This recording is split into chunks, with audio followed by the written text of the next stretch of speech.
ಜನ್ಮ ದಿನಾಚರಣೆ ಕಾರ್ಯಕ್ರಮದಲ್ಲಿ ಭಾಗವಹಿಸಿರ್ತಕ್ಕಂಥ ವಿಧಾನ ಪರಿಷತ್ತಿನ ಸಭಾಪತಿಗಳಾದಂಥ ಶ್ರೀ ಬಸವರಾಜ ಹೊರಟ್ಟಿಯವರೇ, ಹಿಂದುಳಿದ ವರ್ಗಗಳು ಮತ್ತು ಕನ್ನಡ ಮತ್ತು ಸಂಸ್ಕೃತಿ ಇಲಾಖೆಯ ಸಚಿವರಾದಂಥ ಶ್ರೀ ಶಿವರಾಜ್ ತಂಗಡಗಿಯವರೇ,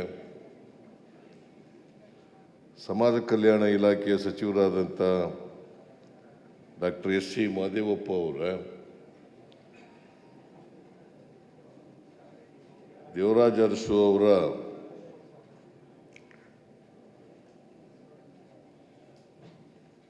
ಪ್ರಶಸ್ತಿ ಪುರಸ್ಕೃತರಾದಂಥ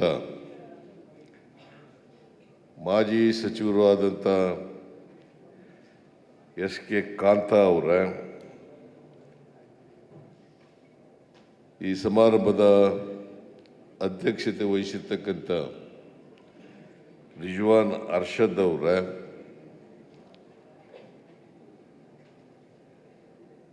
ಮುಖ್ಯಮಂತ್ರಿಗಳ ರಾಜಕೀಯ ಕಾರ್ಯದರ್ಶಿಗಳಾದಂಥ ನಜೀರ್ ಅಹಮದ್ ಅವರೇ, ಮೇಲ್ಮನೆಯ ಸದಸ್ಯರಾದಂಥ ಸುಧಾಮ್ ದಾಸ್ ಅವರೇ,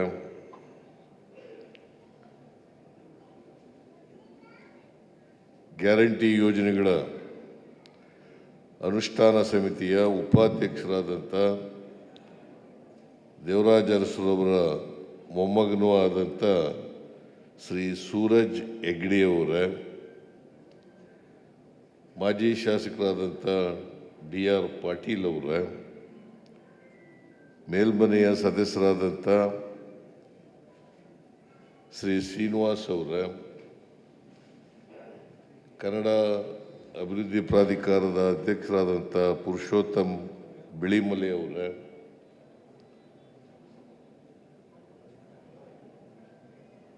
ವಿಧಾನಸಭೆಯಲ್ಲಿ ಶಾಸಕರಾದಂಥ ಹಾಗೂ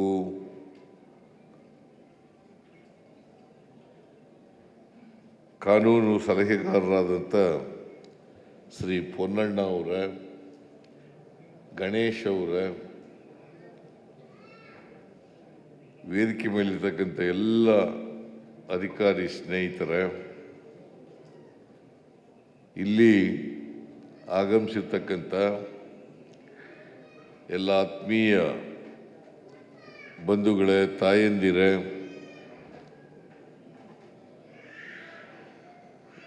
ಮಾಧ್ಯಮದ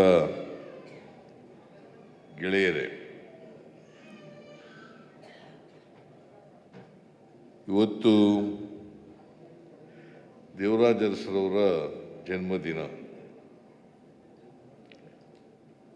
ಅವರು ಮೈಸೂರು ಜಿಲ್ಲೆಯ ಹುಣಸೂರು ತಾಲೂಕಿನ ಕಲ್ಲಳ್ಳಿ ಗ್ರಾಮದಲ್ಲಿ ಜನಿಸಿದರು. 20 ಆಗಸ್ಟ್ 1915ನೇ ಇಸ್ವಿನಲ್ಲಿ. ಸುಮಾರು 67 ವರ್ಷಗಳ ಕಾಲ ಬದುಕಿದ್ದರು. 8 ವರ್ಷಗಳ ಕಾಲ ಮುಖ್ಯಮಂತ್ರಿಯಾಗಿದ್ದರು. ಅವರು BSc ಪದವೀಧರರಾಗಿದ್ದರು. ಆಮೇಲೆ 1942ನೇ ಇಸ್ವಿನಲ್ಲೇ ಜನಪ್ರತಿನಿಧಿಗಳ ಸಭೆಯ ಸದಸ್ಯರಾಗಿದ್ದರು. ಆಮೇಲೆ 52ನೇ ಇಸ್ವಿಯಿಂದ ಸತತವಾಗಿ 78ನೇ ಇಸ್ವಿಯವರೆಗೆ ಶಾಸಕರಾಗಿದ್ದರು.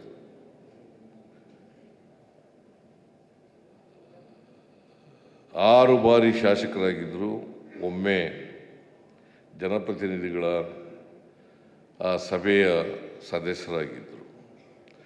ಸೊ ಭಾಳ ದೀರ್ಘಕಾಲ ಕರ್ನಾಟಕದಲ್ಲಿ ರಾಜಕಾರಣವನ್ನು ಮಾಡಿದರು. ನಿಜಲಿಂಗಪ್ಪನವರ ಮಂತ್ರಿಮಂಡಲದಲ್ಲಿ ಮಂತ್ರಿಯಾಗಿದ್ದರು. ಆಮೇಲೆ 72ರಲ್ಲಿ ಮುಖ್ಯಮಂತ್ರಿ ಆದರು, 80ರವರೆಗೂ ಮುಖ್ಯಮಂತ್ರಿ ಆಗಿದ್ದರು. ದೇವರಾಜ ಅರಸರವರು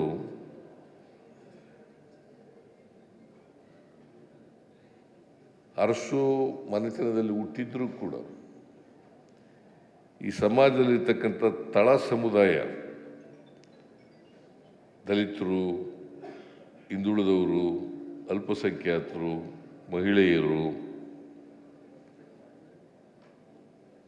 ಈ ವರ್ಗದ ಜನರ ಬಗ್ಗೆ ಬಹಳ ಕಾಳಜಿಯನ್ನು ಇಟ್ಕೊಂಡಿದ್ರು. ಯಾಕಂದರೆ ಸಮಾಜದಲ್ಲಿ ಅಸಮಾನತೆಯನ್ನು ಹೋಗಲಾಡಿಸ್ಬೇಕು ಅಂತಕ್ಕಂಥದ್ದು ನಮ್ಮ ಸಂವಿಧಾನ ಹೇಳಿರ್ತಕ್ಕಂಥ.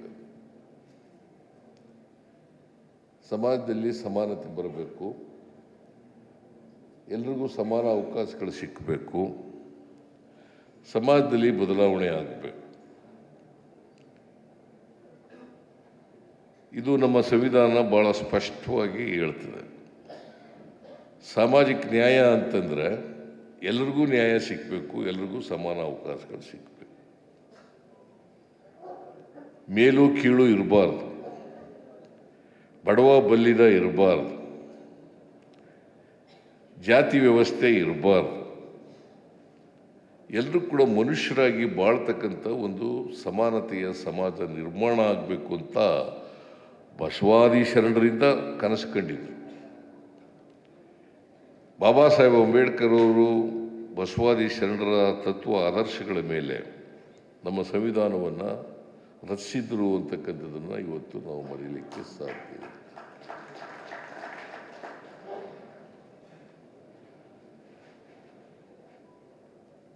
ಅದಕ್ಕೆ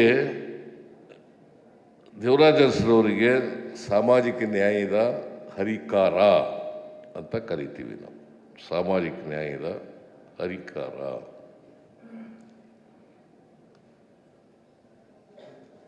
ಬಾಬಾ ಸಾಹೇಬ್ ಅಂಬೇಡ್ಕರ್ ಅವರು ಸಂವಿಧಾನವನ್ನು ರಚನೆ ಮಾಡಿದಾಗ ಎಲ್ರಿಗೂ ಸಮಾನ ಅವಕಾಶಗಳಿರಬೇಕು, ಎಲ್ಲರೂ ಸಮಾನರಾಗಿರಬೇಕು ಅಂತ ಹೇಳೋದು. ನೀವು ಆರ್ಟಿಕಲ್ 14, ಆರ್ಟಿಕಲ್ 15, ಆರ್ಟಿಕಲ್ 16 ನೋಡಿದಾಗ ಭಾಳ ಸ್ಪಷ್ಟವಾಗುತ್ತೆ. ಅಸಮಾನತೆ ಹೋಗ್ಬೇಕು. ಅಸಮಾನತೆ ಹೋಗದೆ ಹೋದರೆ ಎಲ್ರಿಗೂ ಸಮನಾದಂಥ ಒಂದು ಸಮಾಜವನ್ನು ನಿರ್ಮಾಣ ಮಾಡಲಿಕ್ಕೆ ಸಾಧ್ಯ ಆಗಲ್ಲ. ಇವತ್ತು ಸಂವಿಧಾನಕ್ಕೆ ಬದ್ಧವಾಗಿ ಕೆಲಸ ಮಾಡ್ಕೊಂಡ್ಬಂದಿರ್ತಕ್ಕಂಥದ್ದು ಕಾಂಗ್ರೆಸ್ ಪಕ್ಷ ಮಾತ್ರ.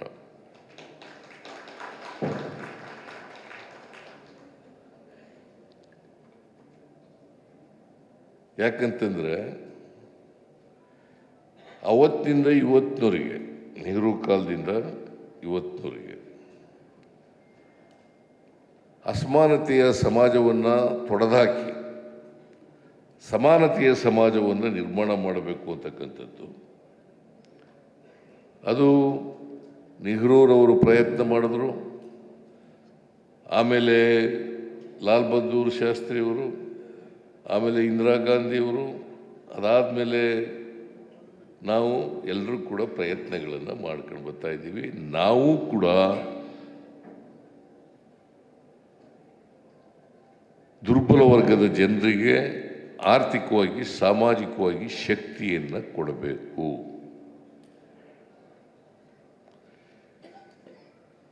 ಬಾಬಾ ಸಾಹೇಬ್ ಅಂಬೇಡ್ಕರ್ ಅವರು ಹೇಳ್ತಿದ್ರು,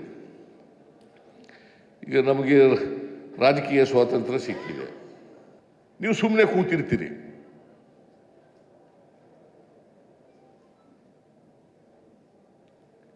ಈಗ ಪರಿಶಿಷ್ಟ ಜಾತಿ ಪರಿಶಿಷ್ಟ ವರ್ಗದವರು 24.1% ಇದ್ದಾರೆ. ಅವರಿಗೆ ಮೇಲಕ್ಕೆ ಆರ್ಥಿಕವಾಗಿ ಸಾಮಾಜಿಕವಾಗಿ ಮೇಲಕ್ಕೆ ಬರಬೇಕಾದ್ರೆ ಏನು ಮಾಡಬೇಕು? ಅವ್ರ ಜನಸಂಖ್ಯೆಗೆ ಅನುಗುಣವಾಗಿ ಹಣ ಖರ್ಚು ಮಾಡಬೇಕಲ್ಲ. ಅಭಿವೃದ್ಧಿ ಕೆಲಸಕ್ಕೆ ನಾವು ಎಷ್ಟು ಖರ್ಚು ಮಾಡ್ತೀವಿ, ಅದರಲ್ಲಿ ಜನಸಂಖ್ಯೆಗೆ ಅನುಗುಣವಾಗಿ ಖರ್ಚು ಮಾಡಬೇಕಲ್ಲ. ಇದನ್ನು ನಾನು ಮೊದಲನೇ ಬಾರಿಗೆ Karnataka is the second state to implement this type of act. ಕರ್ನಾಟಕದಲ್ಲಿ ಮೊದಲನೇ ಬಾರಿಗೆ ಮಾಡೋದು.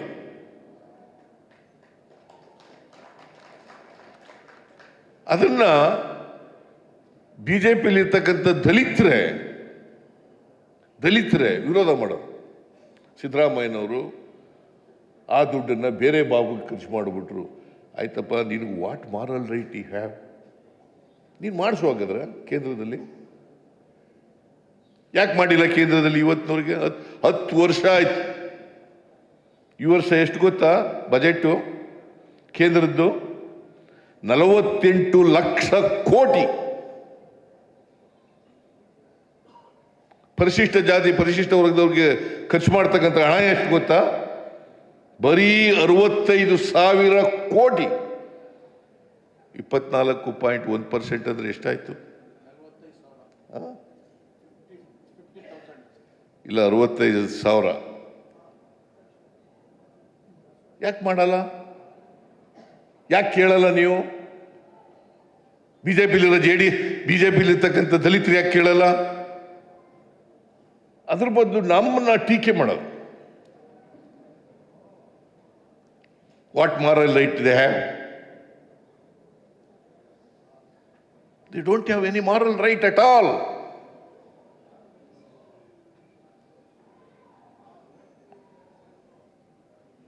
ಇವತ್ತು ಮೊದಲನೇ ಬಾರಿಗೆ ಕರ್ನಾಟಕದಲ್ಲಿ ಜಾತಿ ಗಣತಿ ಇಲ್ಲಿ ಕಾಂತರಾಜ್ ಕೂತಿದ್ದಾರೆ. ಇಲ್ಲಿ ಜಾತಿ ಗಣತಿ ಮಾಡಿದವರು ಯಾರು? ಕರ್ನಾಟಕ ಸರ್ಕಾರ. ಅವರೆಲ್ಲರ ಮಾಡಿದಾರ ಬಿಜೆಪಿಯವರು?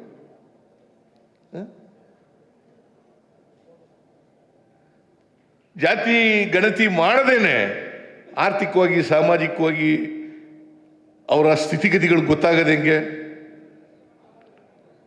ಅವ್ರಿಗೆ ಕಾರ್ಯಕ್ರಮಗಳು ರೂಪಿಸೋದು ಹೆಂಗೆ? ಪ್ರಿಫರೆನ್ಷಿಯಲ್ ಸಿಸ್ಟಮ್, ಆ ಸಿಸ್ಟಮ್ ಅನ್ನ ಜಾರಿಗೆ ತರೋದು ಹೆಂಗೆ? ಸಾಮಾಜಿಕ ನ್ಯಾಯ ತರ್ತಕ್ಕಂಥ ಹೆಂಗೆ? ಇದ್ರ ಬಗ್ಗೆ ಚರ್ಚೆ ಆಗ್ಬೇಕಾ ಬೇಡ?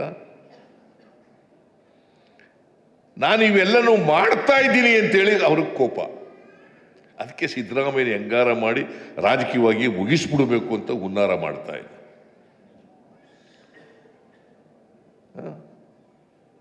ಇದು ಹುನ್ನಾರ. ನಾನು ಮಂತ್ರಿಯಾಗಿ 1984 ಆಗಸ್ಟ್ 17ನೇ ತಾರೀಕು 40 ವರ್ಷಗಳಾಯ್ತು. ನನ್ನ ಮೇಲೆ ಒಂದು ಕಪ್ಪು ಚುಕ್ಕೆ ಇಲ್ಲ, ಕಳಂಕ ಇಲ್ಲ. ಈಗ ಕಳಂಕ ಕಪ್ಪು ಚುಕ್ಕಿ ಇಡಕ್ಕೆ ಶುರು ಮಾಡಿಬಿಟ್ಟಿದ್ದಾರೆ. ನಾನು ಏನು ತಪ್ಪು ಮಾಡದೆ ಹೋದ್ರು ಕೂಡ ತಪ್ಪು ಮಾಡಿದ್ದಾನೆ ಅಂತ ದಿನಾ ಹೇಳೋದು, ರಾಜೀನಾಮೆ ಕೊಡಿ.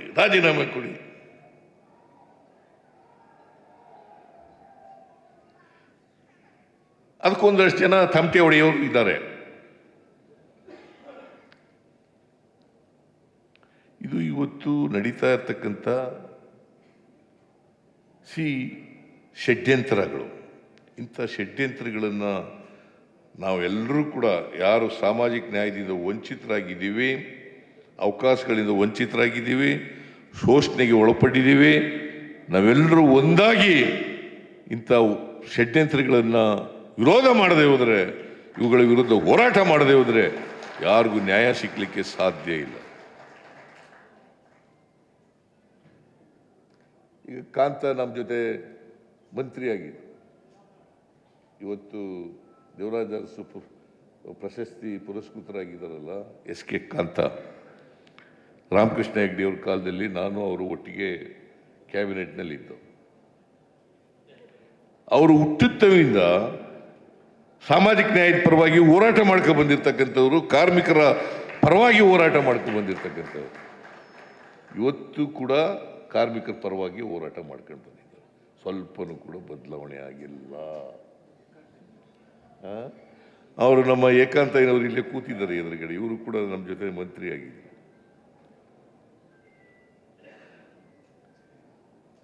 ಇವರೆಲ್ಲರೂ ಕೂಡ ಪ್ರಾಮಾಣಿಕವಾಗಿ ರಾಜಕಾರಣ ಮಾಡದಂಥವ್ರು.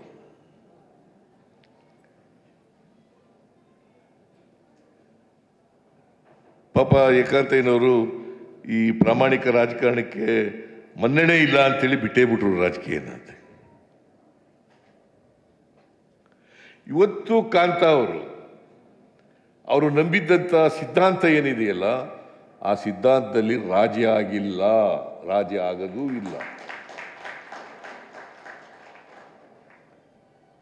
ಈ ವರ್ಷ ಕಮಿಟಿಯವರು ಒಳ್ಳೆ ಸೂಕ್ತ ವ್ಯಕ್ತಿಯನ್ನ ಆಯ್ಕೆ ಮಾಡಿದ್ದಾರೆ. ದೇವರಾಜ ಅರಸು ಪ್ರಶಸ್ತಿಗೆ ಸೂಕ್ತ ವ್ಯಕ್ತಿಯನ್ನ ಆಯ್ಕೆ ಮಾಡಿದ್ದಾರೆ. ನಾನು ಇದರಲ್ಲಿ ಕಮಿಟಿನಲ್ಲಿ ಕೈ ಹಾಕಿಲ್ಲ. ನಾನು ಏನಪ್ಪ ತಂಗಡಿಗೆ ಕೈ ಹಾಕಿಲ್ಲ. ಕಾಂತನ ಆಯ್ಕೆ ಮಾಡಿರೋದು ನೋಡಿ ಬಹಳ ಸಂತೋಷ ಆಯ್ತು ನನಗೆ. ಒಬ್ಬ ಕಾರ್ಮಿಕ ನಾಯಕನಾಗಿ ಸಮಾಜವಾದಿ ಹಿನ್ನೆಲೆಯಿಂದ ಬಂದಿರತಕ್ಕಂಥ, ಸಮಾಜವಾದಿ ಚಿಂತನೆಯನ್ನು ಮೈಗೂಡಿಸ್ಕೊಂಡಿರ್ತಕ್ಕಂಥ ಕಾಂತ, ದೇವರಾಜ ಅರಸರು ಏನು ಸಾಮಾಜಿಕ ನ್ಯಾಯದ ಹರಿಕಾರ ಅಂತಾರಲ್ಲ, ಆ ಹರಿಕಾರರ ಪ್ರಶಸ್ತಿಗೆ ಯೋಗ್ಯ ವ್ಯಕ್ತಿಯನ್ನು ಆಯ್ಕೆ ಮಾಡಿದ್ದಾರೆ. ಅದರಿಂದ ನಾನು ಈ ಸಂದರ್ಭದಲ್ಲಿ ಕಾಂತ ಅವರಿಗೆ ಅಭಿನಂದನೆಗಳನ್ನು ಸಲ್ಲಿಸಲಿಕ್ಕೆ ಬಯಸ್ತಾ ಇದ್ದೇನೆ. ಈಗ 86 ವರ್ಷ. ಕಾಂತನ್ ಕೇಳಿದೆ ನಾನು, ಎಷ್ಟಪ್ಪ ವಯಸ್ಸು ಈಗ ಅಂತ. ಕಾಂತನಿಗೆ 86 ವರ್ಷ. ನನಗಿಂತ 10 ವರ್ಷ ದೊಡ್ಡವರು. ನನಗೆ 77 ಆಗೋಯ್ತು, 8 ವರ್ಷ ದೊಡ್ಡವರು. ನಾನೀಗ 78ನೇ ವರ್ಷ ಕಾಲಿಟ್ಟಿದ್ದೀನಿ. ನಮ್ಮ ಹೊರಟ್ಟಿನೂ ಕೂಡ ನನ್ನ ಸಮಕಾಲೀನ ಇರಬೇಕು ಅಂತ ಅನಿಸುತ್ತೆ ಅಲ್ಲ. ಬಟ್ ನನಗಿಂತ ಆರೋಗ್ಯವಾಗಿದ್ದಾನೆ. ಅದರಿಂದ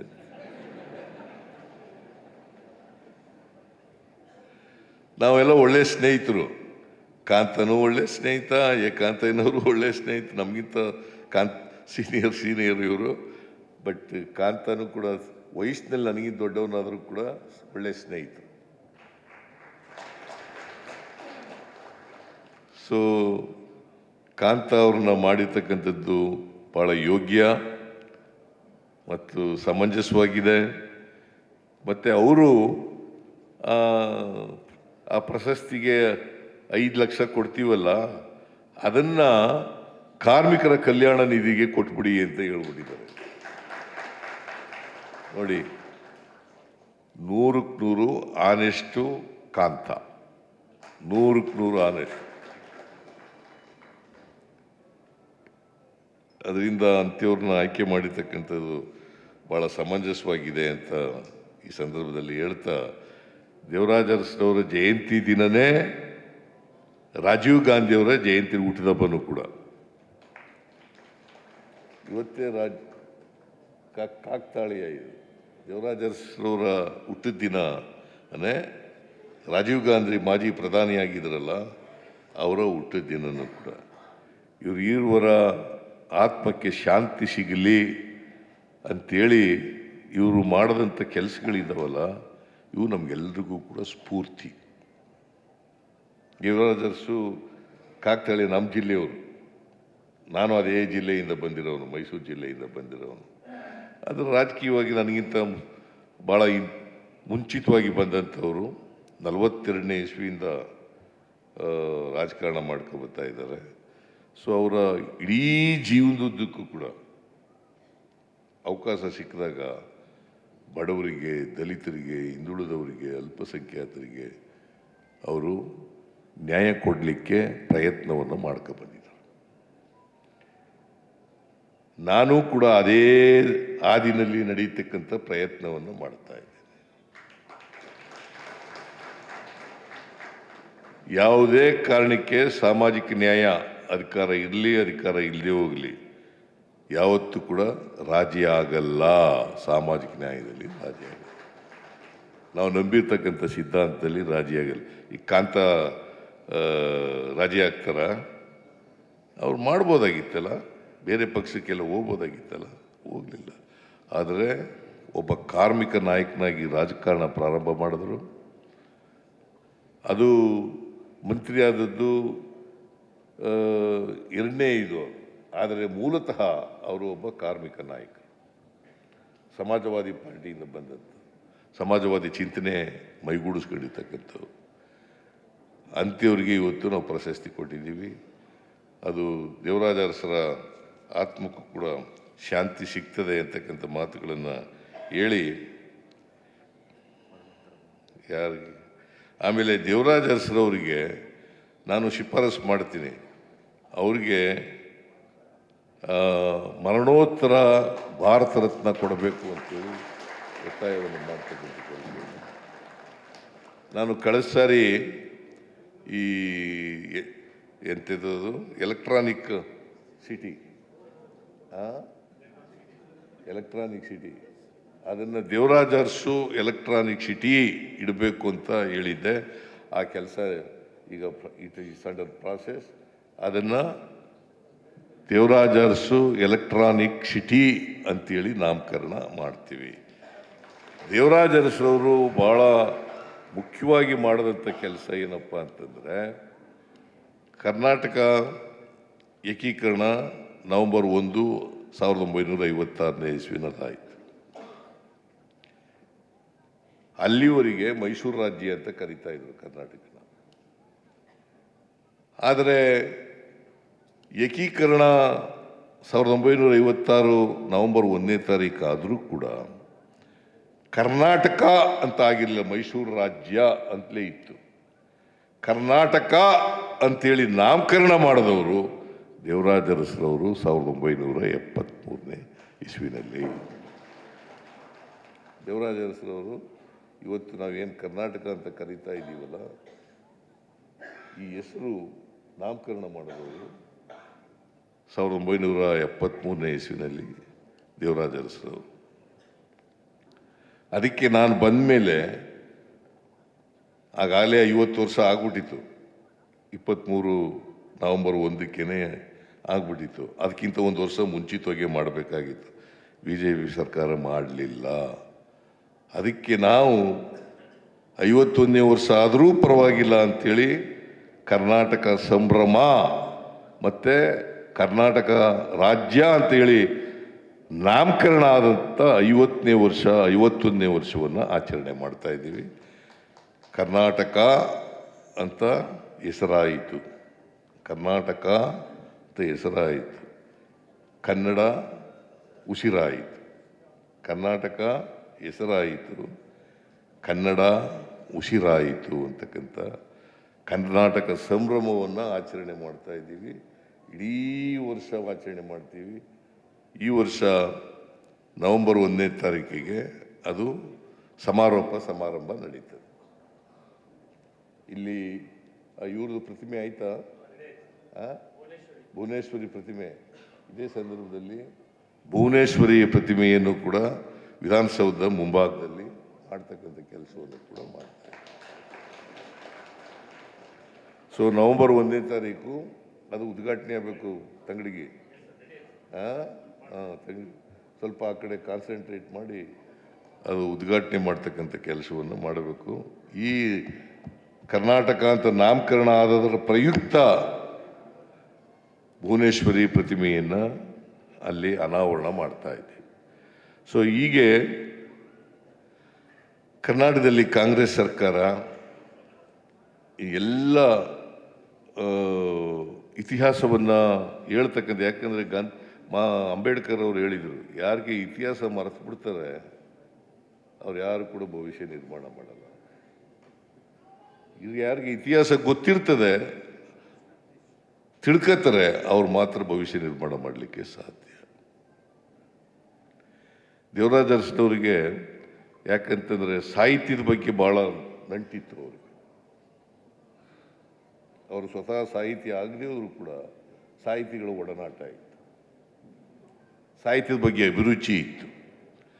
ಅದಕ್ಕೋಸ್ಕರ ಕನ್ನಡ ದೇವಿ ಅವಳ ಪ್ರತಿಭೆಯನ್ನು ಅನಾವರಣ ಮಾಡ್ತಕ್ಕಂಥ ಪ್ರಯತ್ನವನ್ನು ಕೂಡ ಸರ್ಕಾರ ಮಾಡ್ತಾ ಇದೆ ಅಂತಕ್ಕಂಥ ಮಾತುಗಳನ್ನು ಈ ಸಂದರ್ಭದಲ್ಲಿ ಹೇಳಿ ಮತ್ತೊಮ್ಮೆ ಕಾಂತ ಅವರಿಗೆ ಅಭಿನಂದನೆಗಳನ್ನು ಸಲ್ಲಿಸಿ, ನಿಮಗೆಲ್ಲ ನಾವು ದೇವರಾಜ ಅರಸರವರಿಗೆ ಮತ್ತು ದಿವಂಗತ ರಾಜೀವ್ ಗಾಂಧಿ ಅವರಿಗೆ ಗೌರವ ಸಲ್ಲಿಸೋದು ಅಂತಂದರೆ ಅವರು ನಡೆದಂಥ ದಾರಿನಲ್ಲಿ ನಡೀತಕ್ಕಂಥ ಪ್ರಯತ್ನ ಮಾಡೋದು ಅಷ್ಟೇ. ನಾವು ಮತ್ತೆ ದೇವರಾಜ ಅರಸಾಗಕ್ಕಾಗಲ್ಲ. ಭಾಳ ಜನ ಹೇಳ್ತಾರೆ ದೇವರಾಜ ಅರಸ್ ನಂತರ ಸಿದ್ದರಾಮಯ್ಯ ಎರಡನೇ ದೇವರಾಜ. ಸಾಧ್ಯನೇ ಇಲ್ಲ. ದೇವರಾಜ ಅರಸು ಸಿದ್ದರಾಮಯ್ಯ.